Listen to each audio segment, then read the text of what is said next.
और पाकिस्तानियों, इसीलिए ये साजिश की गई। साजिश की किसने? 30 साल से जो इस मुल्क को लूट रहे थे, जिनके ऊपर करप्शन के केसेस थे,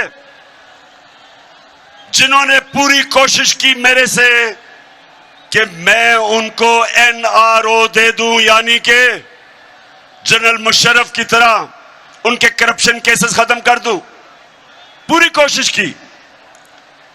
कभी लॉन्ग मार्च, हर किस्म की ब्लैकमेल, असेंबली में बुरा भला, मीडिया के ऊपर बुरा भला, जातियात, घटिया किस्म की जुबान,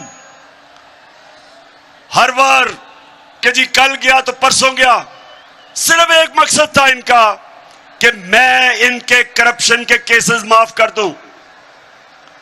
याद रखें, जब ये दोनों 11 साल इन्होंने बारियां ली थी दोनों पार्टियों ने, तो जनरल मुशर्रफ ने जो इन्होंने करप्शन की थी अपने पहले 11 सालों में, उसने इनके सारे केस माफ कर दिए, NRO दिया।